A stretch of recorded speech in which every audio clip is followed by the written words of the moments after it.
अगर आप 1 लाख रुपए भी हमारे थ्रू कैंपेन में अगर इन्वेस्ट करते हो तो आपको विजिबिलिटी मिलती है 4 करोड़ से 6 करोड़ लोगों को। तब हमने उन्हें एवरेज में 1000 में 5 लाख के व्यू ला के देने शुरू कर दिए। अब ऐसा बोला जा रहा है SEO is going to be dead. ये लोग जब भी ऐड चलाते हैं इनको बहुत अच्छी लीड आ जाती है।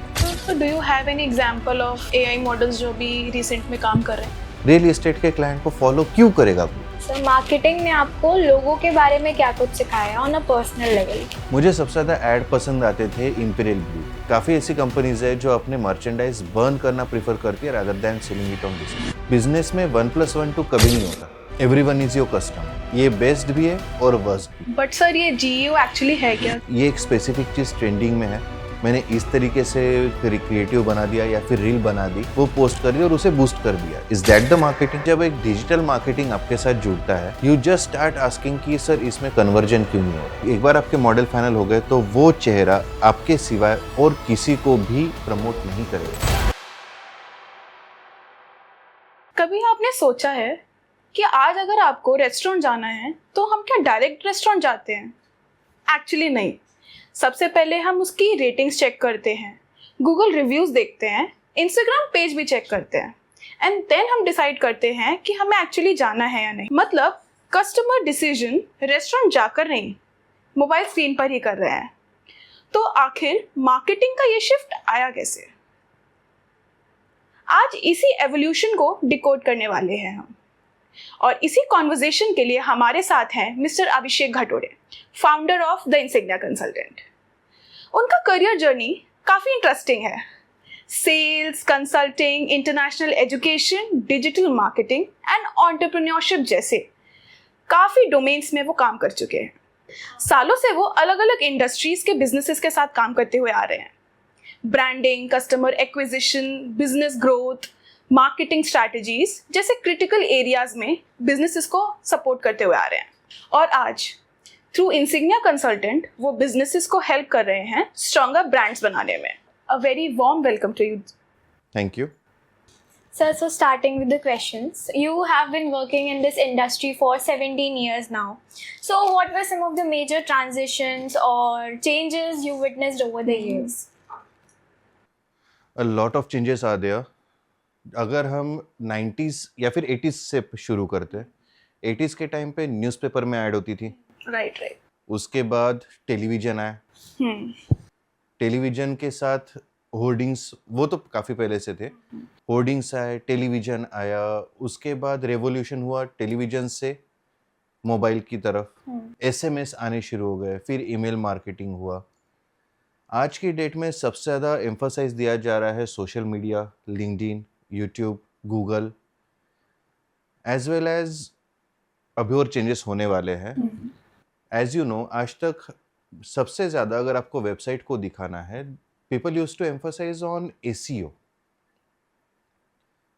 अब ऐसा बोला जा रहा है SEO is going to be dead. Yes.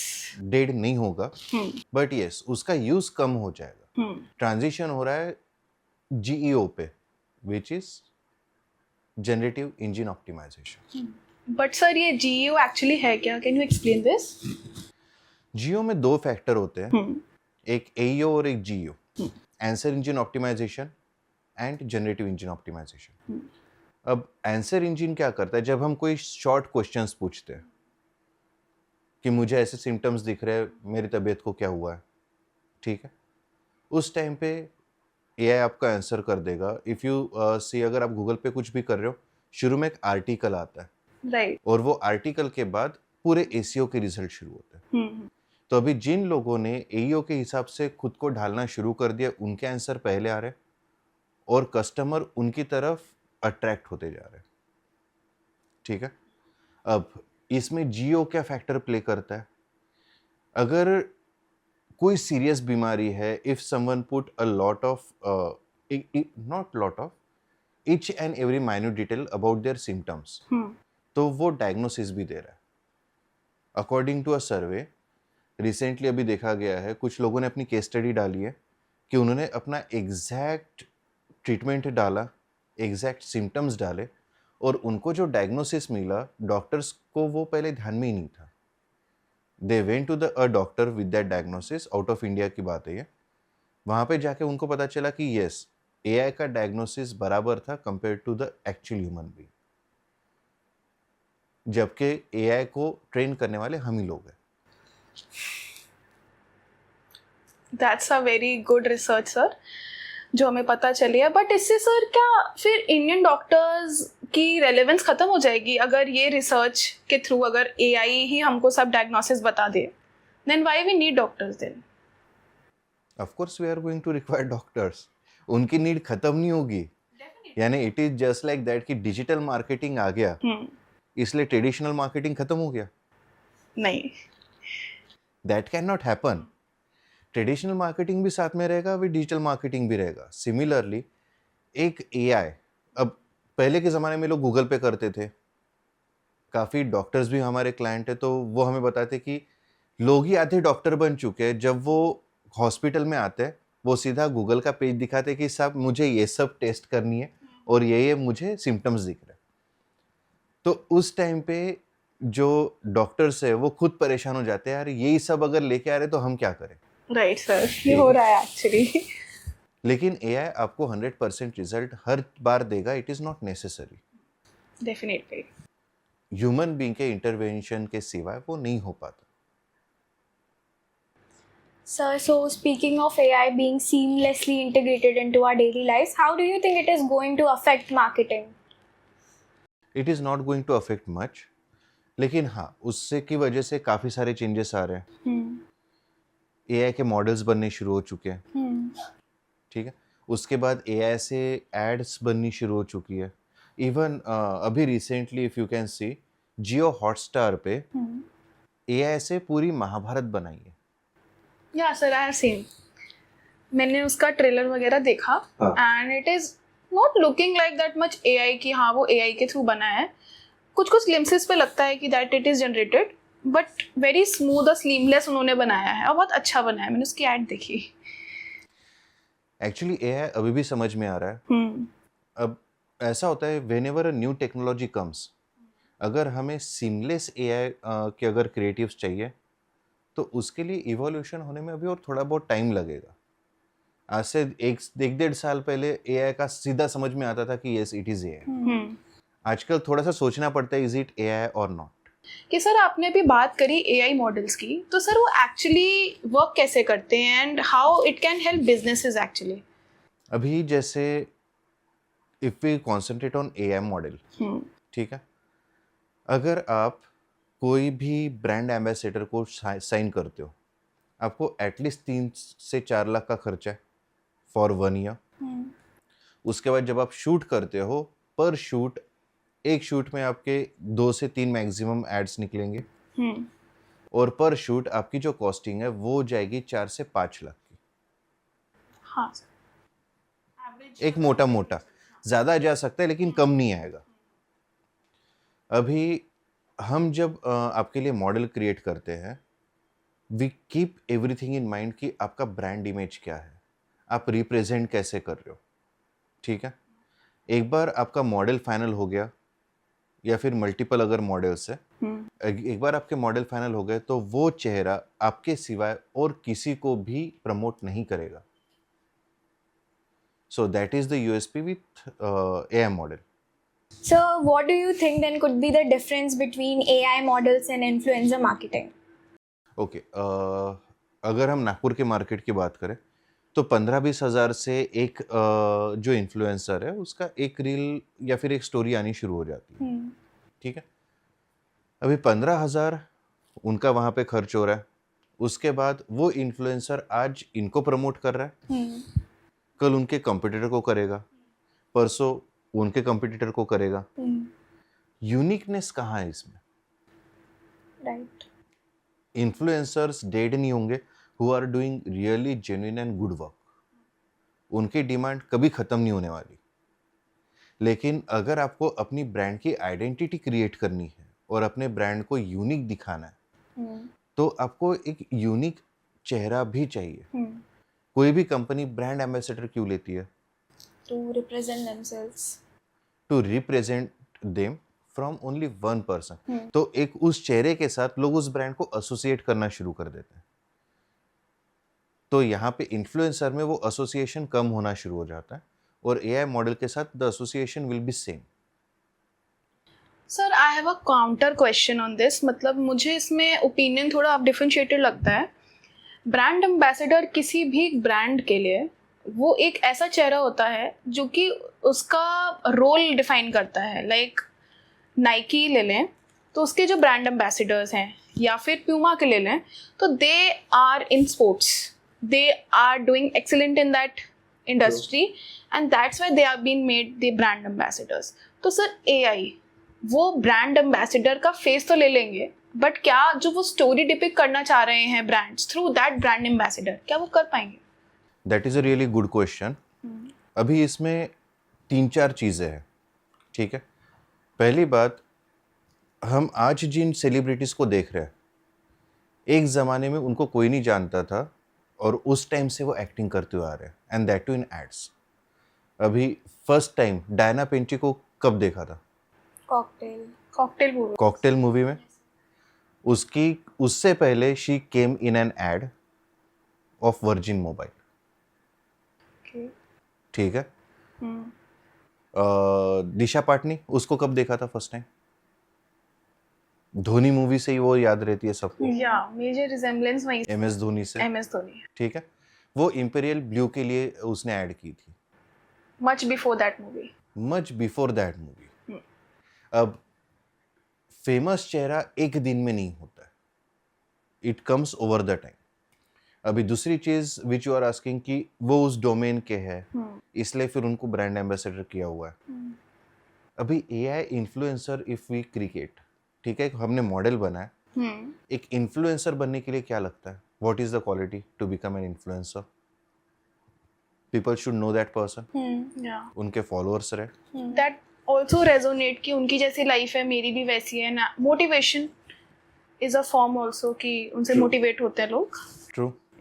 तो अगर मुझे एक एआई मॉडल बनानी है, for example you can say for apparel brand, कपड़े, लेडीज गारमेंट्स, ठीक है, तो एआई को मैं कितने भी कपड़े पहना सकता हूँ। या और अगर हम लोग उस एआई मॉडल का इन्फ्लुएंसर भी क्रिएट करते हैं, so it is quite difficult to जज कि ये सच में रियल है या फिर एआई है।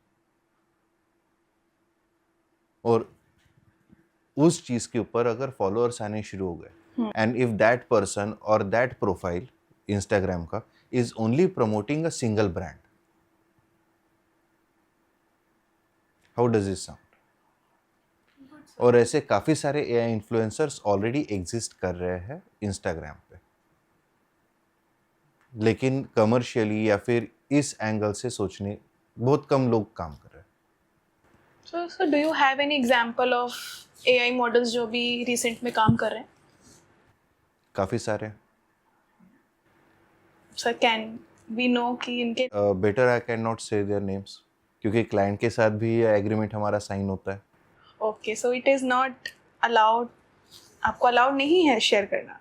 No, it is better not to, क्योंकि अगर मैं वहाँ उनके नाम अगर यहाँ पे बता दूंगा, ठीक है, हम जो मेहनत कर रहे हो उस कंपनी के लिए, लोगों को पता चल जाएगा यार एआई है। Let them be curious, let them be more hungry for new content. या डेफिनेटली सर, अगर सच में पता चल जाए तो फिर ह्यूमन और एआई का डिफरेंशिएशन उनको जल्दी पता चलेगा।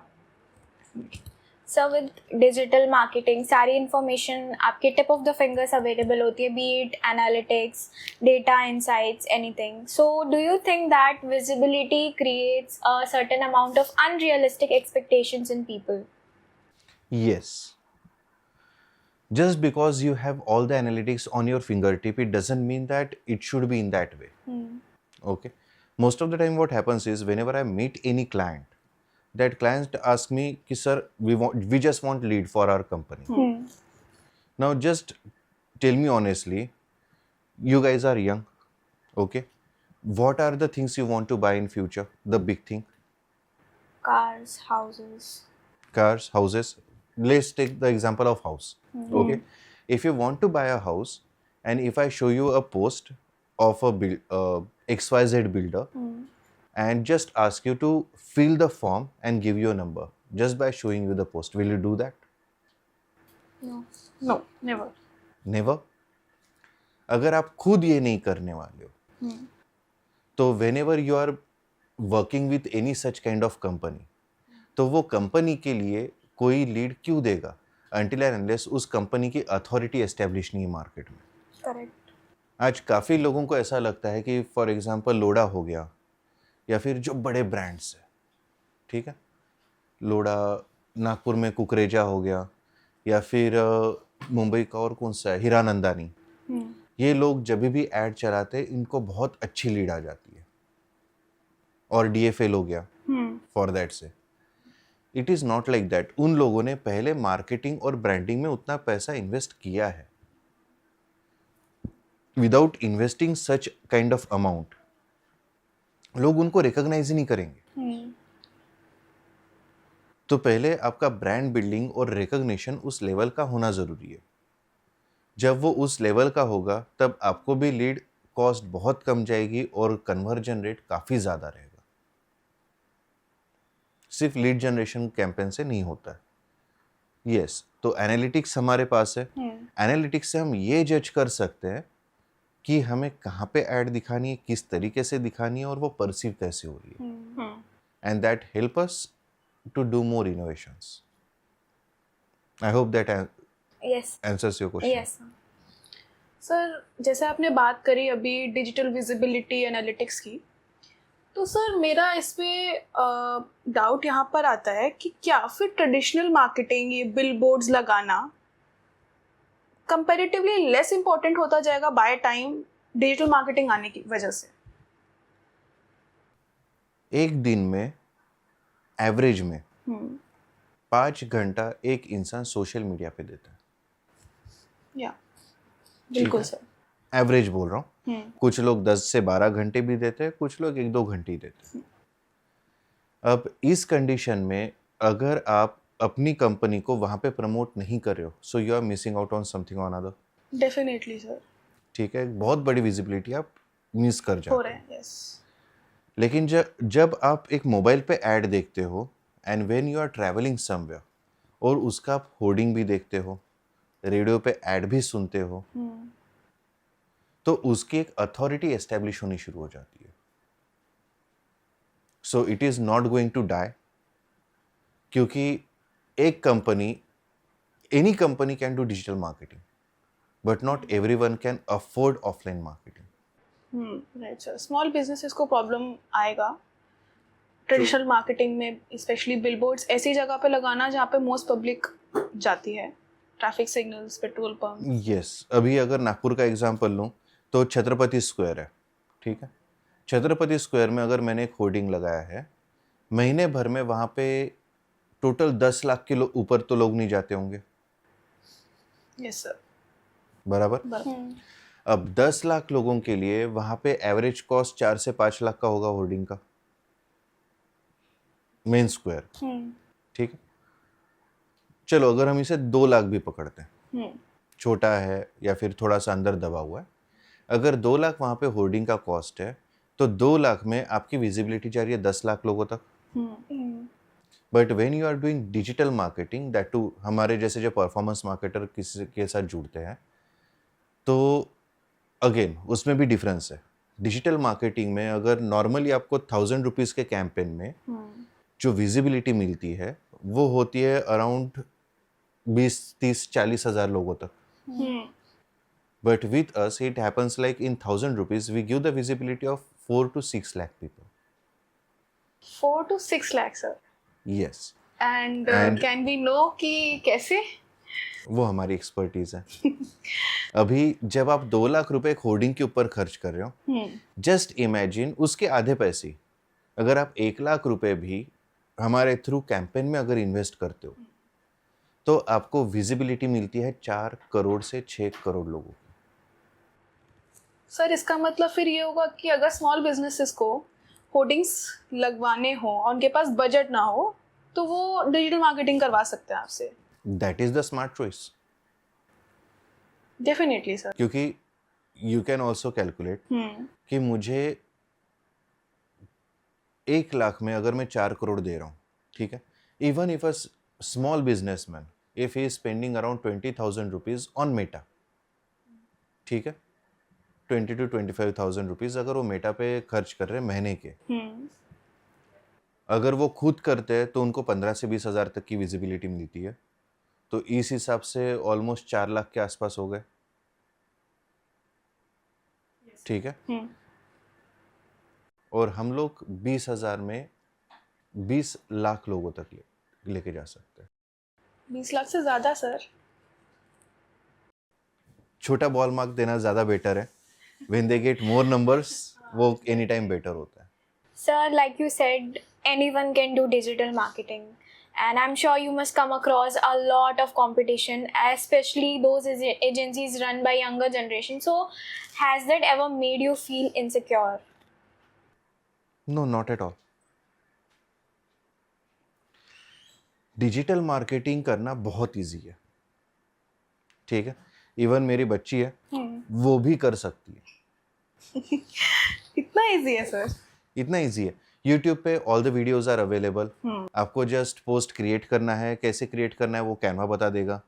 सस्ते से ही अगर शुरू करना है तो आप उसे पोस्ट कर दो, उससे बूस्ट आप अपने हिसाब से कर लो, ठीक है। लेकिन डिजिटल मार्केटिंग में जो क्रक्स है वो है मार्केटिंग।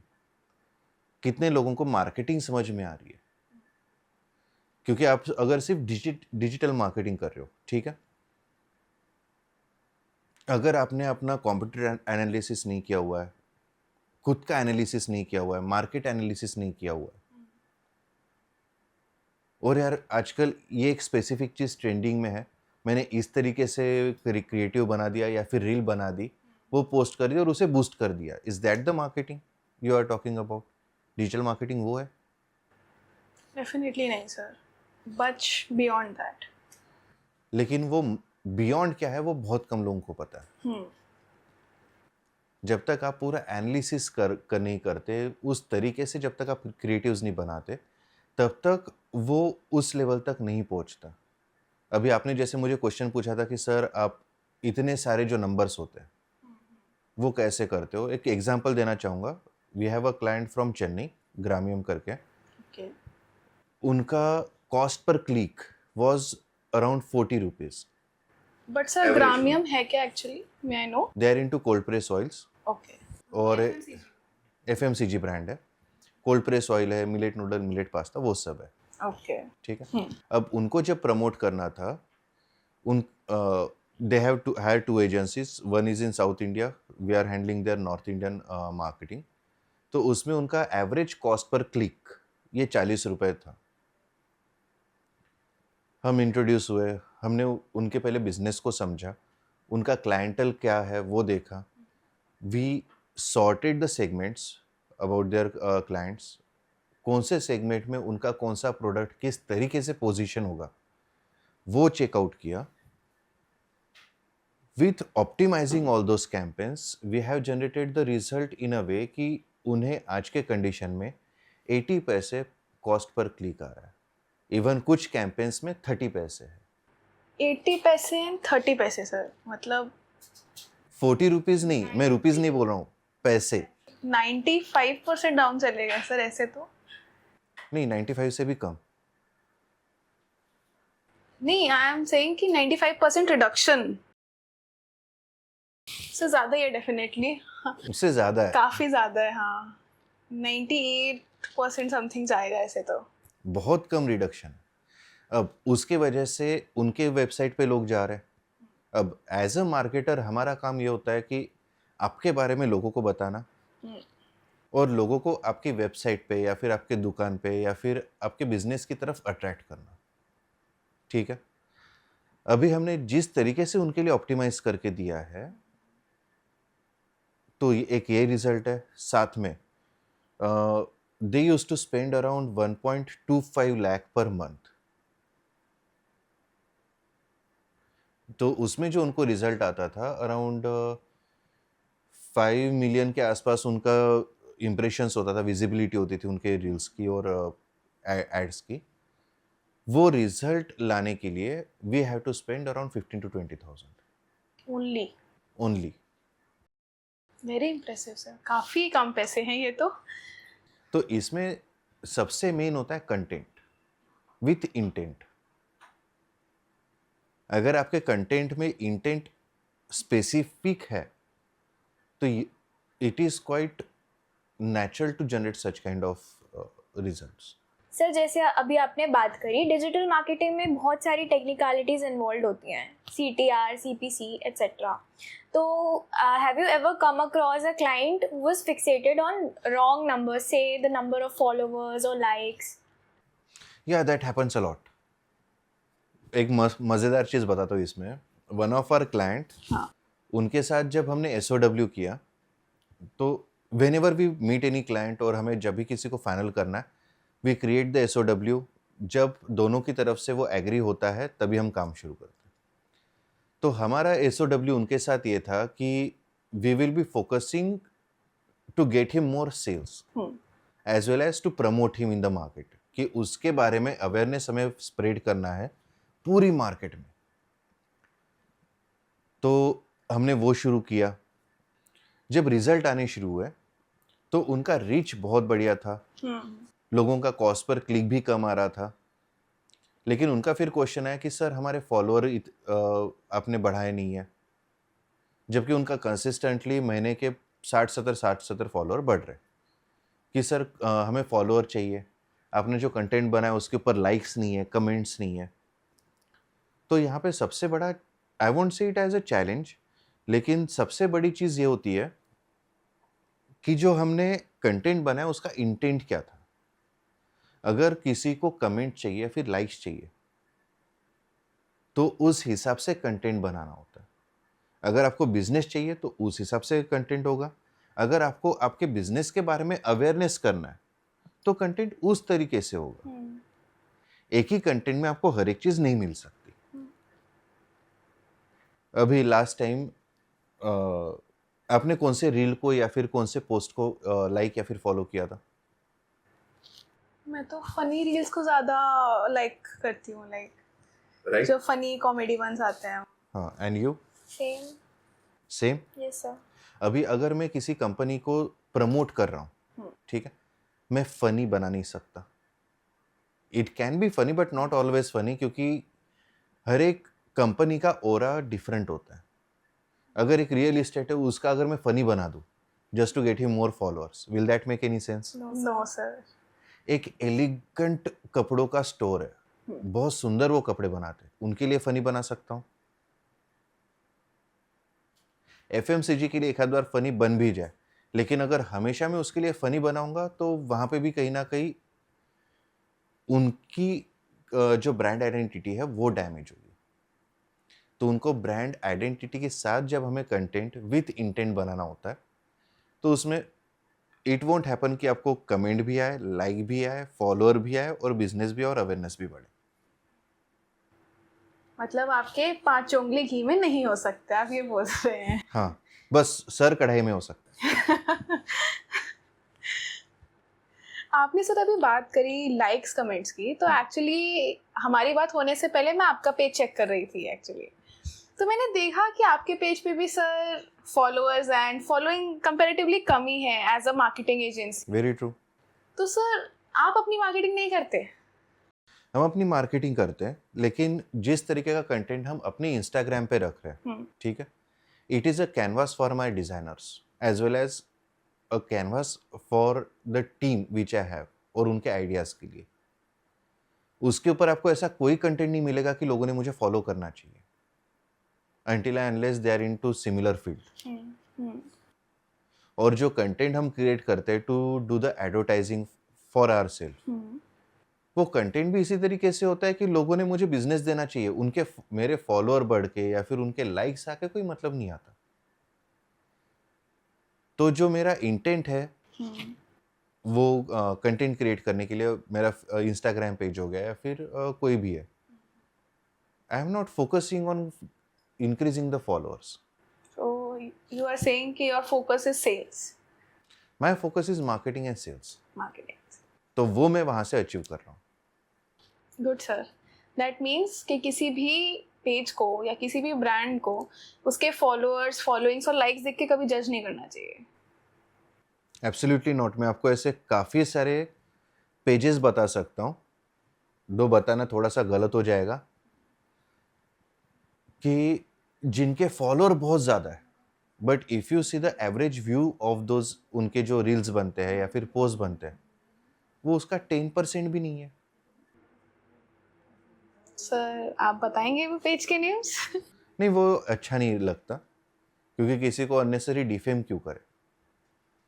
बट यस, आप खुद ऑब्जर्व कर लो, काफ़ी सारे इन्फ्लुएंसर ऐसे होते हैं कि जिनके पेजेस बने हुए हैं, जिनके प्रोफाइल है, था हज़ारों के, लाखों के फॉलोअर्स है, but if you see their views on those reels, अगर कुछ कुछ ऐसे भी देखे 1 लाख फॉलोअर है लेकिन 10,000 भी व्यूज़ नहीं है, तो ऐसे फॉलोअर का करना क्या है?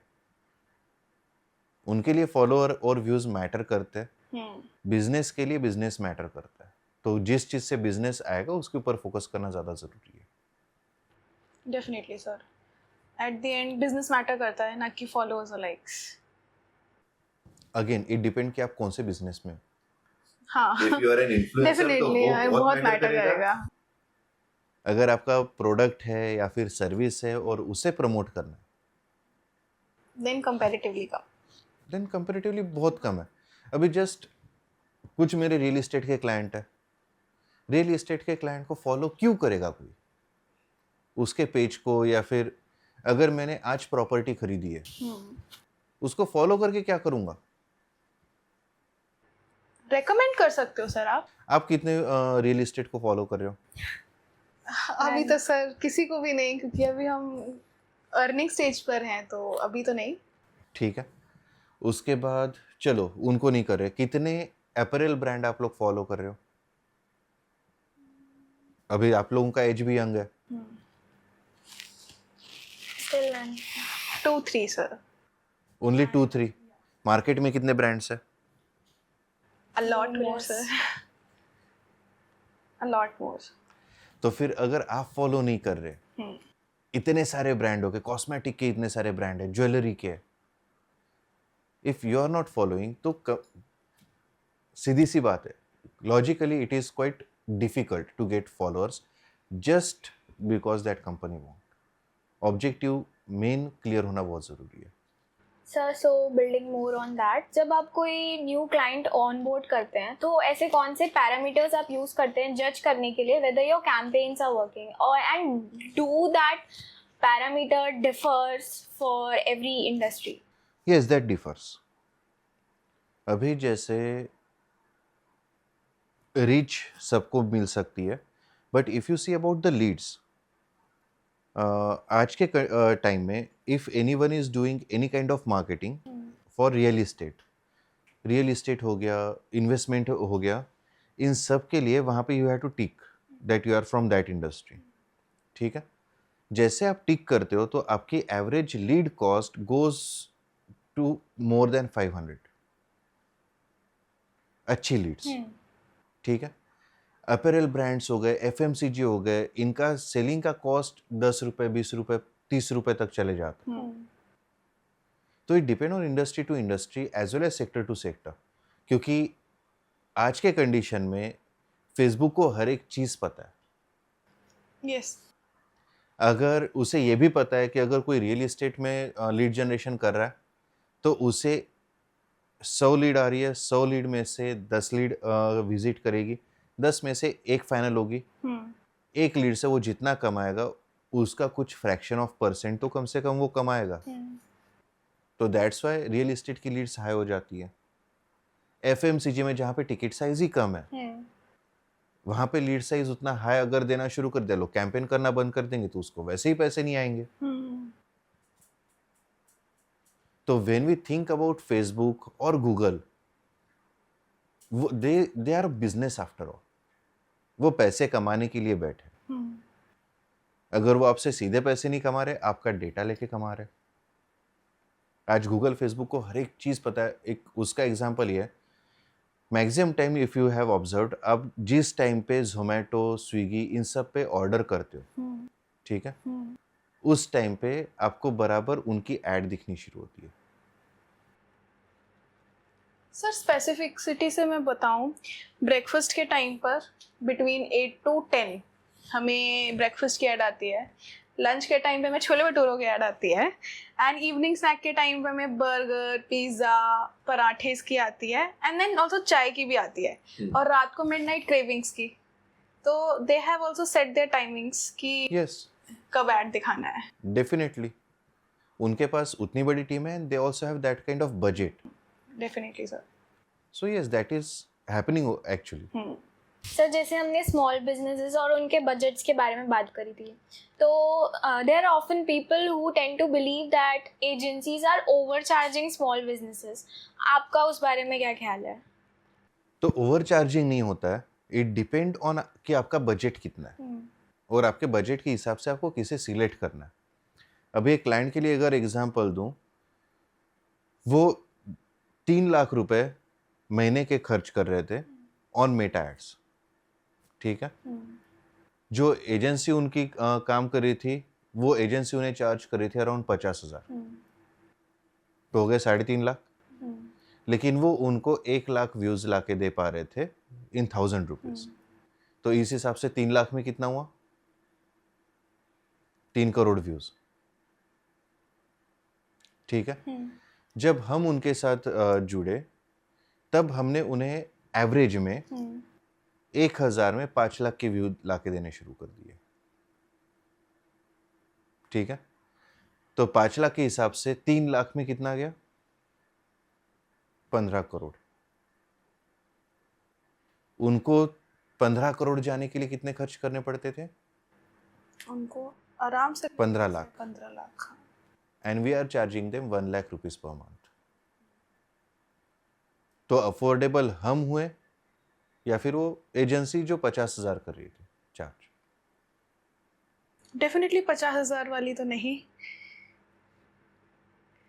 बट सर ऐसा, मतलब मेरा ओपिनियन है या डाउट समझ सकते हैं इसको, स्पेसिफिकली क्या विजिबिलिटी सेल्स लीड कर सकती है?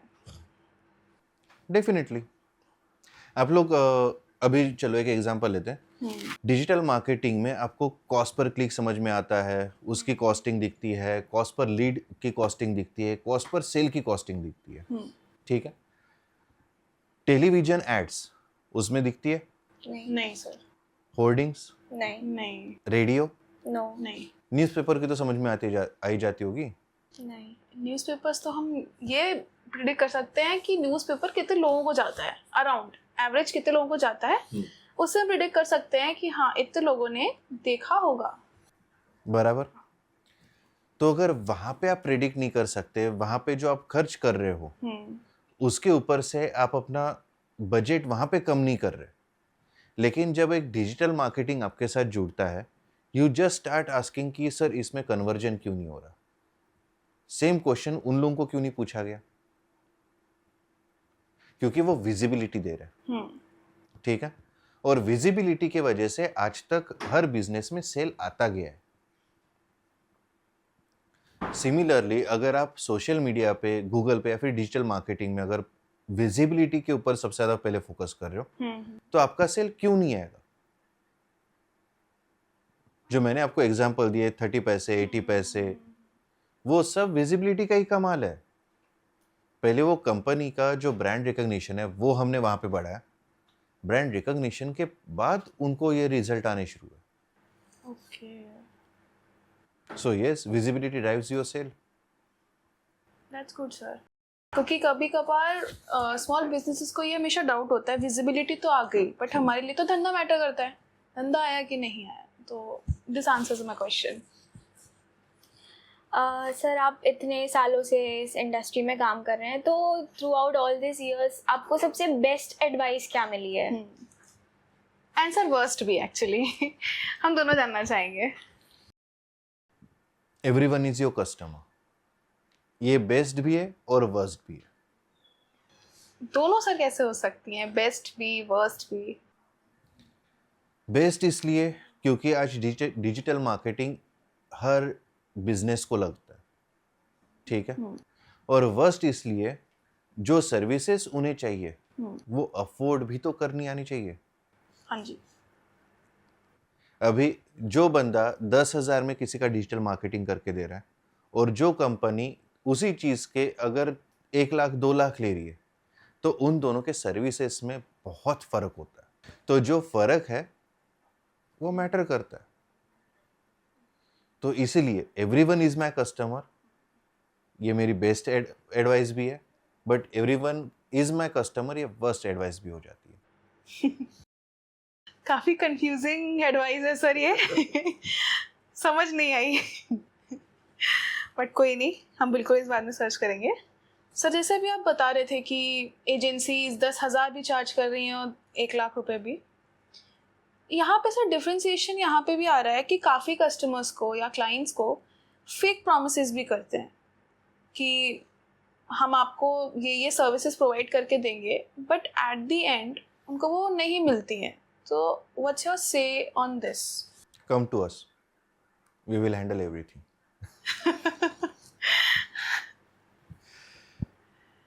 किसी को भी ऊपर से जज कर पाना बहुत मुश्किल होता है, और अगर आप उनके क्लाइंट से बात करोगे तो हर क्लाइंट का पर्सपेक्टिव इज डिफरेंट। तो judging it is, I won't से कि आपको जज करना चाहिए, रादर उस एजेंसी से मिलो, उनके रिजल्ट्स देखो कि उन्होंने प्रीवियस कंपनीज के लिए किस तरीके से रिजल्ट लाए हैं। अब अगर आप सेम सेक्टर के देखोगे then you will start comparing. For example, अगर कोई ज्वेलरी के इंडस्ट्री से है और मैं किसी और ज्वेलर को अगर जाके मिल रहा हूँ और वो मुझे बोले कि सर आप मुझे ज्वेलरी का जो आपका क्लाइंट है उसका दिखाओ, तो मेरा सिंपल क्वेश्चन होता है कि सर अगर आपके बारे में आपके कंपटीटर ने मुझे पूछा कि सर आपके नंबर्स दिखाओ तो आपको अच्छा लगेगा? ऑब्वियसली ना रीज़न होता है, ठीक है। तो अगर आपको अच्छा नहीं लगेगा तो इट्स बेटर कि मैं आपके कंपटीटर का नहीं दिखाऊं, ठीक है। अब रही बात नंबर्स की, तो मैं किसी और इंडस्ट्री के दिखा सकता हूं। और एनीवेज अगर दो कंपनीज भी है फ्रॉम सिमिलर फील्ड, दोनों कंपनीज का ऑरा इज डिफरेंट, या their positioning is different, positioning even segmentation is different. अभी अगर एक बहुत बड़ा अगर सिनेरियो देखना है, एक बहुत बड़ा अगर एग्जांपल देखना है, Pepsi, Coca Cola, Thums Up, तीनों चीजें सिमिलर ही बेच रहे, brownish cold drink, aerated drink है, ठीक है। कोका कोला का स्लोगन हुआ करता था रिलैक्सिंग, ठंडा मतलब कोका कोला। थम्स अप का होता था टेस्ट द थंडर, और पेप्सी का होता था ये दिल मांगे मोर। थम्स अप पी के आपने कौन सा टेस्ट थंडर किया है? कोई नहीं। कोई नहीं। सिमिलर प्रोडक्ट है लेकिन सबकी पोजीशनिंग भी डिफरेंट है, और पोजीशनिंग के साथ सबका पॉइंट ऑफ व्यू भी डिफरेंट है। Even target market is different. Target market different नहीं है, लेकिन हाँ थोड़ा सा उसमें फर्क पड़ना शुरू हो जाता है। तो अगर सिमिलर कंपनीज डिफरेंट तरीके से खुद को मार्केट कर रही है, तो सिमिलर इंडस्ट्री के अगर मेरे पास क्लाइंट आते हैं तो उनका कंपैरिजन कोई होता ही नहीं है। सो दैट मीन्स सर कि अगर मुझे एज अ कस्टमर किसी मार्केटिंग एजेंसी पर ट्रस्ट करना है तो मैं उनके नंबर्स देखूँ, रेदर देन अपने दिमाग में ये सोच के चलो कि मेरे साथ जो पहले पास्ट में जिस एजेंसी ने गलत किया, मे बी सब इस इंडस्ट्री में ऐसे ही हैं।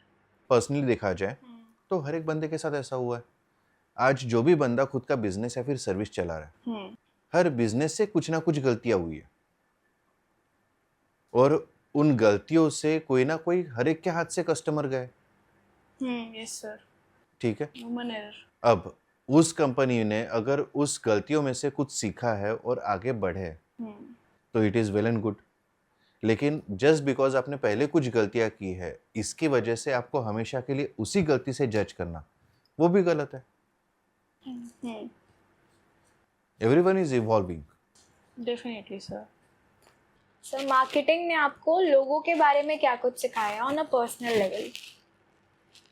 बहुत कुछ सीखा है, और एक सबसे बढ़िया अगर मार्केटिंग के पर्सपेक्टिव से देखा जाए, कौन सी चीज वायरल होगी, कौन सी चीज आपको बैकफायर करेगी, ये प्रेडिक्ट करना बहुत मुश्किल है। कुछ कुछ कैंपेन ऐसे होते हैं कि यार क्लाइंट को बिल्कुल पसंद नहीं आया डिज़ाइन, मुझे पसंद नहीं आया, लेकिन फिर भी हमने वो डाला है और वो बूम कर रहा है। सिंपल सी चीज़ होती है। और कभी कभी ऐसा भी हुआ है कि मुझे बहुत अच्छा लगा है, क्लाइंट को बहुत अच्छा लगा है, we were expecting great result out of it, वो परफॉर्म ही नहीं किया कैंपेन। बट सर इसका रीज़न क्या हो सकता है? मतलब क्या लोगोस, कलर्स, इमेजेस इतना मैटर कर रहे हैं कि जो आपको पसंद आ रहा है, आपके क्लाइंट को पसंद आ रहा है, वो वर्क नहीं कर रहा, वर्सेस वाइस वर्सा? तो क्या इश्यूज आ रहे हैं या क्या रीज़न हो सकते हैं उस चीज़ को? उसमें मल्टीपल रीजंस होते हैं कि जैसे अगेन लोगों के जजमेंट और लोगों के प्रेफरेंसेस हमेशा चेंज होते रहते हैं। हर एज में हर एक का प्रेफरेंस डिफरेंट होता है। जी सर। ठीक है, अभी आप ये देखोगे कोविड के टाइम पे कच्चा बादाम वाला जो गाना था हाँ। जम के वायरल हुआ था। अब वो बंदा कितने सालों से उन गलियों में वही गाना गाते आ रहा है। Right sir, right. ऐसे मल्टीपल एग्जांपल्स है कि लोगों को कब कौन सी चीज क्या पसंद आ जाए। और अगर ऐसा कोई इंसान हो जो हर एक बंदे का या फिर एक स्पेसिफिक क्राउड का जज कर ले कि ये आगे जाके क्या करने वाला है या फिर इन्हें क्या पसंद आने वाला है, तो शायद ये भी नहीं कर पाएगा वो। ये भी नहीं कर पाएगा। That is really difficult. आप प्रिडिक्ट नहीं कर सकते कि कौन सा इंसान किस चीज के ऊपर कैसे रिएक्ट करेगा। सो ये चीज सीखिए। So in marketing until unless you experiment, तब तक आप नहीं कर सकते कुछ। Experimentation is must. Definitely sir, marketing का कोर ही एक्सपेरिमेंटेशन है आई थिंक। यस, कि जब तक आप out of the box something नहीं लेकर आ रहे हो, क्योंकि काफ़ी एड्स मैंने देखे हैं एक्चुअली स्टोरी कुछ और सेल कुछ और कर रहे हैं, कॉन्ट्रास्ट बिल्कुल, बट कहीं ना कहीं they stick to my mind कि क्या बना दिया है। मतलब इसी बेसिस पे सर मेरा क्वेश्चन है, आपको भी सर कोई ऐड तो पसंद होगा जो आपको भी माइंड बॉगलिंग लगा होगा कि क्या ऐड बनाई है? मुझे सबसे ज्यादा ऐड पसंद आते थे इंपीरियल ब्लू के। इंपीरियल ब्लू के? सर कैसे मतलब? उन्होंने जिस तरीके से ऐड बनाई है, ठीक है, if you see the structure as per the marketing, अगर उसे एज अ केस स्टडी देखते हैं, इंपीरियल ब्लू किस चीज की कंपनी है सबको पता है। उसकी ऐड किसी और चीज की बनती है, सीडीज की वगैरह बनती है, लेकिन उन्होंने जो ऐड उसमें प्रोड्यूस की है, they are targeting men, they are targeting their psychology. तो जब वो टारगेट होता है, उनका ह्यूमन बिहेवियर जो है वो टारगेट होता है, तो वो ध्यान में रहती है। और जब कोई भी इंसान किसी प्रोडक्ट के साथ खुद को रिलेट कर पाता है, तो that is the best advertising, जो लोगों को बाद में भी ध्यान में रहे। यस सर, ऐसे ही फेविकॉल की ऐड हो गई।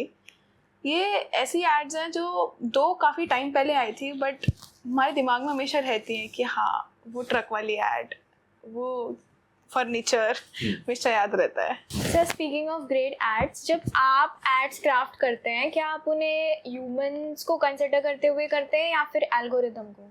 दोनों को, क्योंकि ऐड बना तो ह्यूमन के लिए रहे, लेकिन उसे ब्रेक एल्गोरिदम करना है, तो दोनों कंसीडर करके ही चलना होता है।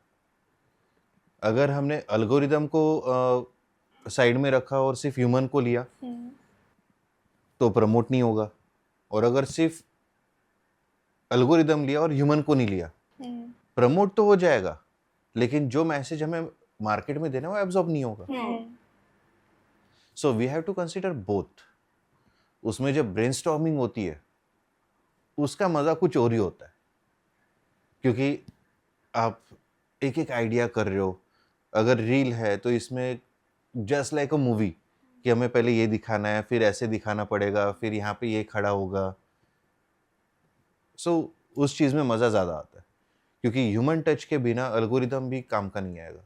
डेफिनेटली सर, मुझे भी ऐसा ही लगता है कि मुझे भी ब्रेनस्टॉर्मिंग की कैसे हम अपने ही प्रोडक्ट को थ्रू अ स्टोरी फॉर्म ऐसा दिखाएं, ना कि वो मेन प्रोडक्ट रहे बट स्टोरी ज़्यादा इम्पोर्टेंट हो, उसकी इम्पोर्टेंस, उसकी नीड पता चले। उसके पीछे मेन रीजन ऐसा है कि जब तक वो तीनों चीजें नहीं है, प्रोडक्ट कभी सीधा सेल नहीं होता। हाँ, डेफिनेटली सर, आप ठीक है। डायरेक्टली सिर्फ प्रोडक्ट दिखा के, उसके फीचर्स दिखा के कि ये वो काम सेल नहीं करेगा, वो होगा। नहीं होगा। Until unless you attach it with some emotion. अब emotion can be happy, it can be sad, it can be mesmerizing, it can be fear. Maximum insurance वाले फियर दिखा के ही अपने माल बेचते हैं, ठीक है। होप, यूनिवर्सिटीज होप दिखा के बच्चों को क्लासेस बेचती है। जी, not only universities, classes also, ठीक है। तो जब तक आप उसमें इमोशन मिक्स नहीं करोगे तब तक वो आपका परसीव नहीं हो पाएगा। Not only emotion, sometime we have to tell the story, तो स्टोरी टेलिंग भी उतनी जरूरी है। सो मल्टीपल फैक्टर्स होते हैं, लेकिन सिर्फ प्रोडक्ट नहीं बिकता। जब तक आप कोई लोगों को उनका प्रॉब्लम आइडेंटिफाई करके उसका सोल्यूशन नहीं दिखाते ऐड में, तब तक उसमें मजा नहीं आता। वही मतलब problem solution in a very creative form, in a very short span of time. Yes, in a very short span of time. अभी इसमें भी बहुत ज़्यादा एक ये है, काफ़ी लोगों को लगता है कि रील बहुत ज़्यादा काम करती है, पोस्ट नहीं करते। डेफिनेटली सर, मतलब हमेशा हम ये डाउट में रहते हैं कि क्या रील ज़्यादा एक्शनेबल होती है या पोस्ट, क्योंकि रील्स हम लोग स्क्रॉल करते हैं तो देख लेते हैं, पोस्ट हम मे बी स्वाइप कर दें जल्दी से फ़ोन। उसमें मल्टीपल चीज़ है। रील आपकी होती है 15 सेकंड, 30 सेकंड, 1 मिनट के आसपास की, और मेन मैसेज आपका पीछे की तरफ होता है। अगर आपने शुरू में हुक लगा दिया तो देख लिया, ठीक है। Now it depend on industry to industry also. मेरे कुछ क्लाइंट है जिनके लिए पोस्ट बहुत बढ़िया काम करते हैं, क्योंकि एक ही पोस्ट में आपको जो भी बोलना है वो पूरा उसमें समझ में आ जाता है, जबकि रील के लिए आपको पूरी देखनी है। और कुछ क्लाइंट है जिनके लिए रील बहुत अच्छी काम करती है। एक क्लाइंट की हमने 2 मिनट की रील बनाई थी, तो अकॉर्डिंग टू टुडेज एनालिटिक्स या फिर जो रिसर्च बोला जाता है कि 5-10 सेकंड के ऊपर लोगों का अटेंशन स्पैन नहीं रहता। कोई 2 मिनट की रील सर, रील 2 मिनट की कौन देखता है, मतलब जब तक उसमें कुछ इंटरेस्टिंग। अब वो रियल एस्टेट का क्लाइंट है, 2 मिनट में उनके हमने सारे फीचर कवर किए। अच्छा, उसका फायदा ये होता है, उसमें जो इंटरेस्टेड है 1.5-2 करोड़ की प्रॉपर्टी खरीदने के लिए, वो पूरा देखेगा और फिर अपनी लीड भी देगा, चांसेस ऑफ कन्वर्जन वो ज्यादा हो जाता है। रादर सिर्फ पोस्ट दिखा दो, या फिर 15 सेकंड में अगर मैं किसी प्रॉपर्टी की रील बना के दे दूं, 15 सेकंड में क्या बता पाएंगे? ये लोकेशन है, इतना स्क्वायर फीट है, इतने पैसे, हम ये दे रहे, वो दे रहे, ये एमिनिटीज है, वो एमिनिटीज है, इसके आसपास है, दैट्स इट। डेफिनेटली, हाँ। लेकिन जब कोई 1.5-2 मिनट की रील पूरी देख रहा है, वो बंदा जेन्युइनली इंटरेस्टेड है, तभी वो देख रहा है। So that also create a big impact. So that would mean कि क्या रियल एस्टेट्स को फिर लॉन्ग वीडियोस बनाने चाहिए, मतलब लॉन्ग रील्स बनानी चाहिए? It depend. अगर आपका 20 लाख का फ्लैट है और अगर उसके लिए आप लॉन्ग रील बनाओगे तो भी मुश्किल हो जाएगा। सो आपका सेगमेंट क्या है और आप किस चीज़ में अपने आप को पोजीशन कर रहे हो, उसके ऊपर बहुत सारी चीज़ें डिपेंड करती है। It depend on your target market, it depend on the company और उनकी साइकोलॉजी। तो मल्टीपल फैक्टर्स होते हैं। आई थिंक वो इतने शॉर्ट स्पैन में पूरे कवर नहीं होंगे, उसके लिए हमें 3-4 घंटे का पॉडकास्ट करना पड़ेगा। सर, आप सेगमेंट की बात कर रहे थे तो मेरे दिमाग में ऐसे ही आया कि कोई भी ब्रांड लग्जरी कैसे होता है, क्योंकि एक्चुअली ब्रांड्स को हम 3 सेगमेंट्स में डिवाइड कर सकते हैं, मास प्रीमियम एंड लग्जरी। तो कोई भी ब्रांड एक्चुअली लग्जरी बना कैसे, एंड कौन सी चीज़ें कॉमन रहती हैं सारे लग्जरी ब्रांड्स में? लग्जरी ब्रांड एक दिन में लग्जरी नहीं बनता है। कोई भी ले लो, आज सबको लुई विटॉन पता है, सुपर लग्जरी है, यस। ठीक है। सबसे पहले उन्होंने क्या बनाना शुरू किया था? सूटकेसेस। यस, बॉक्सेस बनाते थे। वो उस बंदे ने बहुत शिद्दत से बनाया, बहुत लगन से बना है। तो जब उसने उसमें अपनी पूरी क्राफ्टमैनशिप डाल दी, लोगों को पसंद आने लग गए। अब उसके पास स्टॉक लिमिटेड था बेचने के लिए, डिमांड बहुत ज़्यादा थी, तो उसने प्राइस बढ़ाने शुरू किए, लेकिन उसने क्वालिटी में सैक्रिफाइस नहीं किया, क्वालिटी A1 रखी। तो इसकी वजह से डिमांड और बढ़नी शुरू हुई। तो वो करते करते उस बंदे ने जो उस टाइम पे 1000 की जो सूटकेस आती थी वो 10,000 की बेचनी शुरू कर दी। और उसकी वजह से उसका ब्रांड नेम वैसे बनता गया, because he was delivering the quality. तो सबसे मेन फैक्टर होता है आपका क्वालिटी का। और फिर दूसरे भी सेगमेंट उन्होंने लेने शुरू कर दिए। लेकिन आपने कभी ये सुना है कि लुई विटॉन में डिस्काउंट आ रहा है, क्लियरेंस सेल है? नहीं सर, कभी नहीं। कभी नहीं। नहीं। वो रादर एक बार आप उस लेवल पे पहुंच गए कि that you are a brand, उसके बाद आप उस सेल के ट्रैप में नहीं फंसते। काफी ऐसी कंपनीज है जो अपने मर्चेंडाइज बर्न करना प्रेफर करती है rather than selling it on discount. या सर, मैंने बर्बरी के बारे में सर पढ़ा है कि वो अपने यूनिट्स के प्रोडक्ट्स बर्न कर देते हैं, सो दैट वो उस चीज़ को अब डिस्काउंट पे ना देकर अपनी पोजीशनिंग रखते हैं कि वी आर लग्जरी। अगर वो नहीं भी सेल होते हैं then we are not giving it on discounts. Yes, so it is they are putting their position in that place. उन्होंने वो पोजीशन ले ली है। सो जैसे मैंने बोला था, positioning is very important in any kind of brand building. तो sir at the end कोई भी ब्रांड सक्सेसफुल कैसे बन सकता है इस एज में? कैसे कोई भी एक स्मॉल बिजनेस एक अच्छा ब्रांड बिल्ड कर सकते हैं? जनरली हम मैथमेटिक्स सीखते हैं, ठीक है? उसमें 1+1 कितना होता है? 2। ठीक है। बिजनेस में 1+1 2 कभी नहीं होता। तो सर क्या होता है? 11 भी हो सकता है, 100 भी हो सकता है, -20 भी हो सकता है। ऐसा कोई स्पेसिफिक फॉर्मूला नहीं है कि बस मैंने इस फॉर्मूले से मेरा बिजनेस खड़ा किया वो सक्सेसफुल हो गया। एवरी डे का ट्रायल एंड एरर होता है। आज आप एक ट्रायल कर रहे हो, उसमें एरर देखते हो, एरर देखने के बाद उसमें और क्या करना चाहिए वो देखना होता है। It is day to day hustle. तो जब आप वो करते हो then only you become a brand. Sir, अगर आपको रीसेंट ग्रेजुएट्स या यंगर पीपल लाइक आवरसेल्व्स जिनको अपनी एजेंसी खुद की स्टार्ट करनी है, उन्हें कोई एडवाइस देनी हो तो आप क्या देंगे? थोड़ा स्ट्रेट फॉरवर्ड है। अगर आपको आपकी लाइफ मिजरेबल नहीं करनी है और पीसफुली नहीं रहना है, you can start your own business. क्योंकि जब भी आप खुद का बिजनेस शुरू करते हो विदाउट हैविंग एनी एक्सपीरियंस, आपको क्लाइंट मिलने मुश्किल रहेंगे।